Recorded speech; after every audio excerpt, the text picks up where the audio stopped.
Hello everyone. আজকের পর্বে আমরা মূলত বুটেক্সের যতগুলো কোশ্চেন এসেছিল আমাদের ফিজিক্স ফার্স্ট পেপারের দশম অধ্যায় থেকে সেই দশম অধ্যায়ের কোশ্চেনগুলো সলভ করার চেষ্টা করব।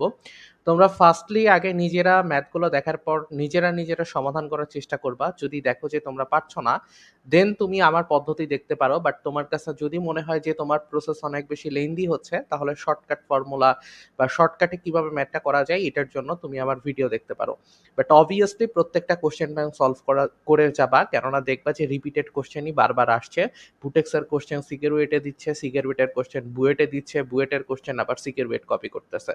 সো ইটস কোয়াইট, তোমার কি বলা যায় যে আসলে পরিচিত বা ফ্যামিলিয়ার আমাদের কাছে যে কোশ্চেন ব্যাংক আমাদের পড়াই লাগবে। আচ্ছা, আসো আমরা ফার্স্টলি আমাদের প্রথম যে ম্যাথটা এসছে বুটেক্স 11-12 সালে সেটা সমাধান করার চেষ্টা করি। বলছে যে 27 ডিগ্রি সেলসিয়াস তাপমাত্রায় অক্সিজেন অণুর বর্গমূলের গড় বর্গবেগ মানে সিআরএমএস বেগ বের করতে হবে। তাহলে সিআরএমএস বেগ তো আমরা ইজিলি জানি, আমাদের সিআরএমএস বেগ সমান সমান কত, √3RT ভাগ এম।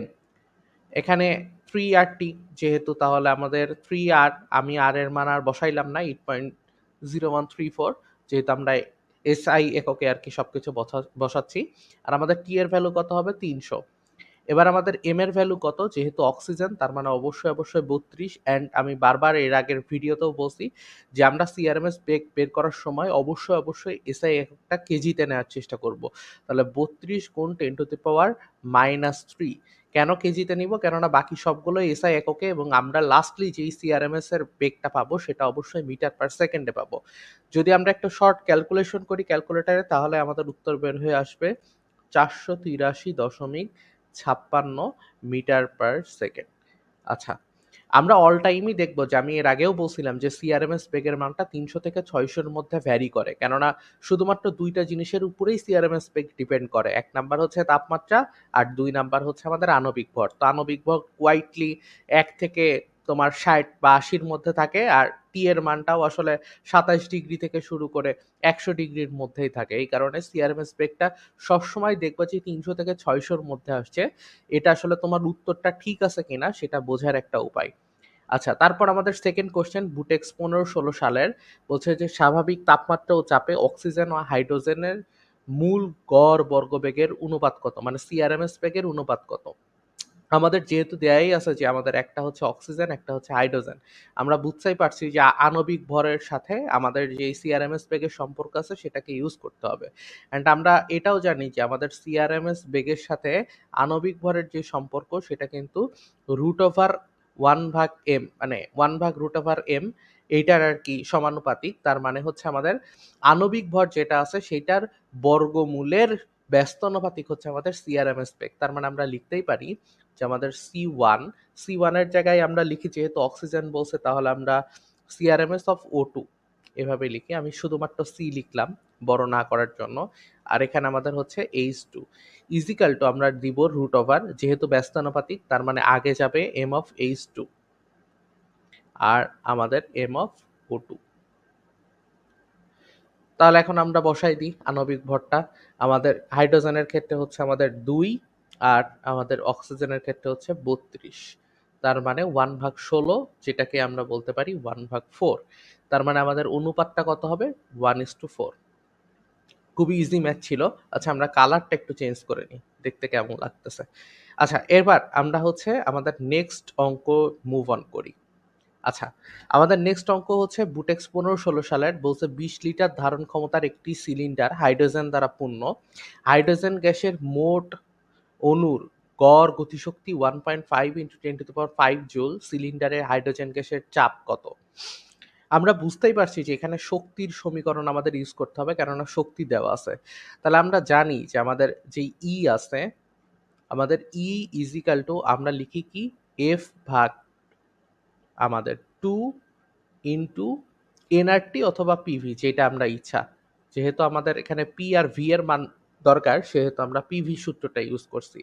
এফ জিনিসটা কি, এফ জিনিসটা হচ্ছে স্বাধীনতার মাত্রা। স্বাধীনতার মাত্রা নিয়ে আসলে ডিটেলস আলোচনা করা যায়, যে কত ধরনের গতিপ্রাপ্ত হয় সেটার উপরে আসলে স্বাধীনতার মাত্রা ডিপেন্ড করে।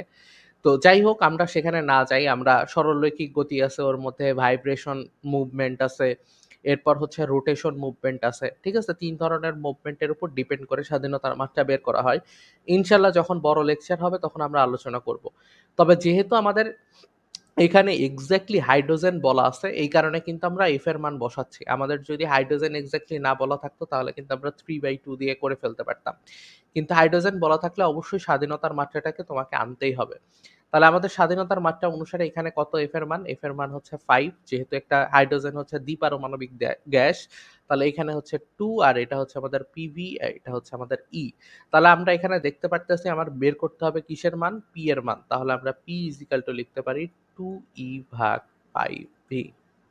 আচ্ছা, এককগুলো একটুখানি দেখি। ২ আর আমাদের গড় গতিশক্তি জুলেই আছে। সো আমরা জুলেই রাখবো।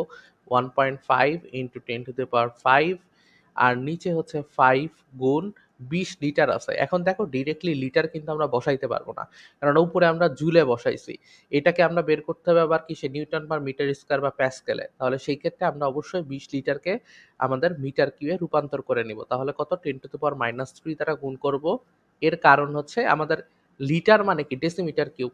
সো ১০ ধাপ যদি আমাদের নিচে যাইতে হয়, তাহলে সেই ক্ষেত্রে অবশ্যই আমাদের 10⁻³ দ্বারা গুণ করতে হবে।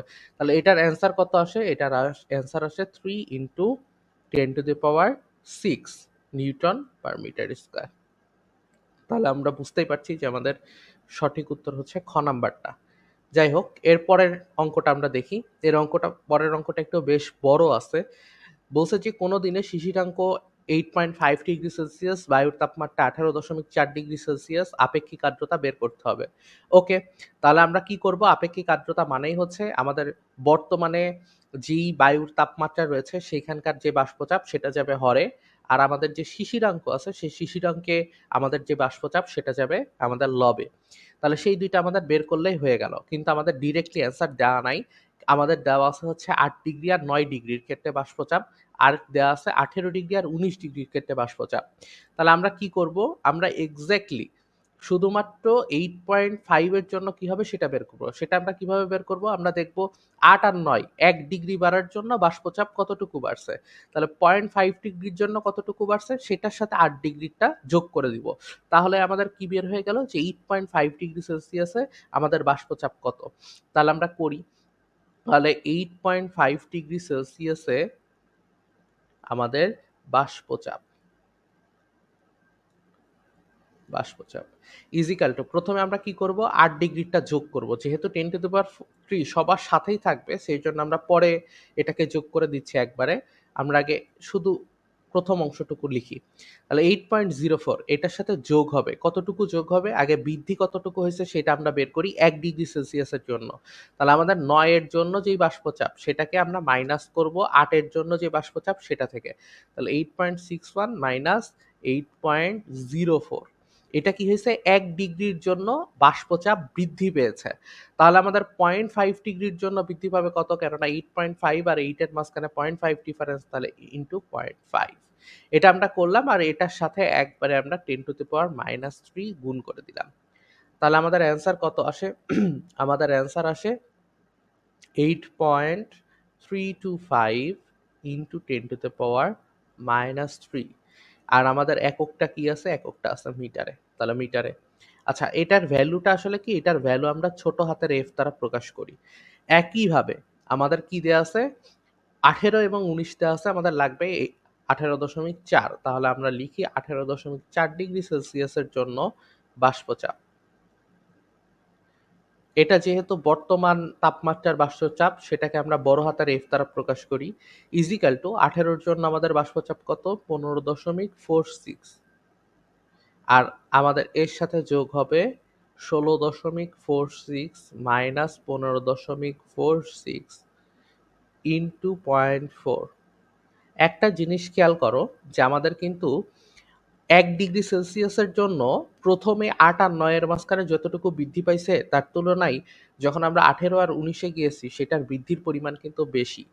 এবং এই কারণেই তাপমাত্রা বৃদ্ধির সাথে বাষ্পচাপ বৃদ্ধির হারটা কখনো কিন্তু একটা স্ট্রেইট লাইন না বা সরল রেখা না যদি আমরা গ্রাফে বসাই।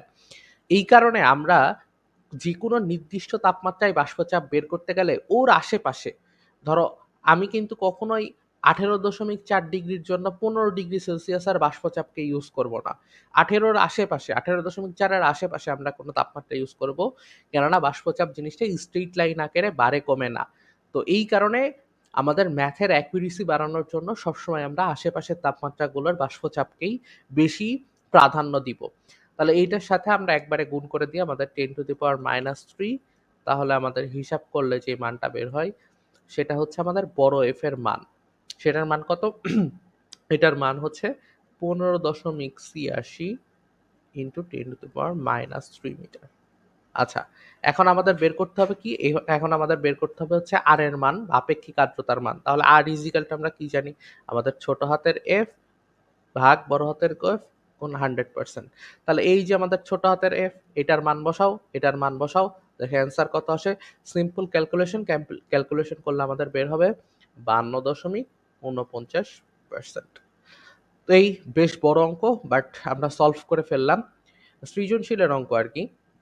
আচ্ছা, তারপর আমাদের আর দুইটা কোশ্চেন আছে, একটা আছে বুটেক্স 16-17 আর একটা বুটেক্স 14-15। আগে 14-15টা সলভ করি। তো আমাদের বলছে কোনো গ্যাস অণুর গড় মুক্ত পথ এর ব্যাসের কি হবে? আচ্ছা, গড় মুক্ত পথ বা ল্যামডা আমাদের তিনটা সূত্র আছে, বাট আমরা সবসময় বেশিরভাগ ক্ষেত্রে ইউজ করি হচ্ছে lambda is equal to 1/√2 n pi sigma square, right? এটা কার সূত্র? আমাদের ওই যে ম্যাক্সওয়েল সাহেবের সূত্র। তো এটা আমরা কেন ইউজ করি? কেননা এটার অ্যাকুরেসি সব থেকে বেশি। তো এই কারণে আমরা গড় মুক্ত পথের ক্ষেত্রে বেশিরভাগ সময় ম্যাক্সওয়েলের সূত্রটা ইউজ করি। কেউ ক্লসিয়াসও করে। যাই হোক, একই ব্যাপার, কোনো সমস্যা নাই।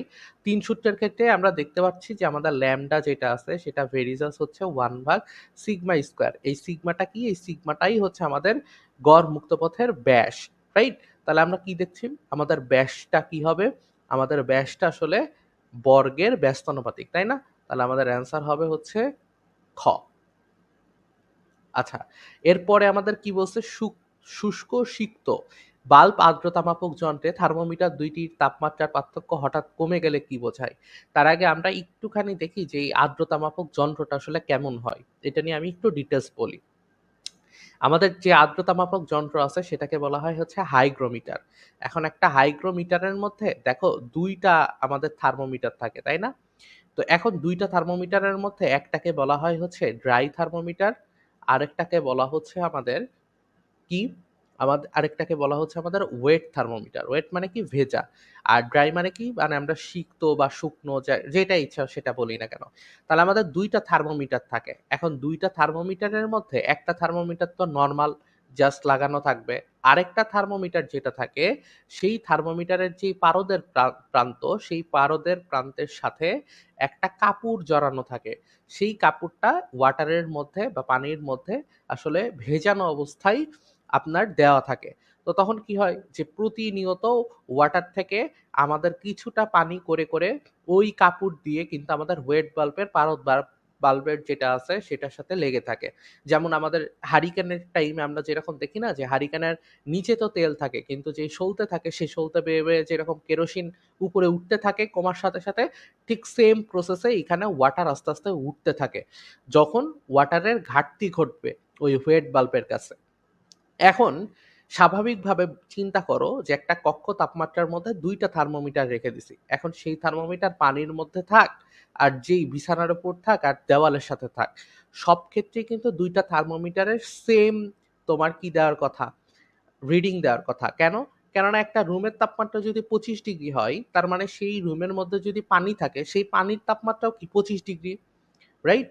কিন্তু দেখা যায় যে আমাদের যদি ড্রাইয়ের তাপমাত্রা ধরে নিলাম কক্ষ তাপমাত্রা 25°C, কিন্তু 25°C এর পানির মধ্যে যদি ডুবানো থাকেও তারপরেও ওয়েট যেই পার্টটা আছে থার্মোমিটারটা আছে সেখানে দেখা যাচ্ছে 20°C তাপমাত্রা।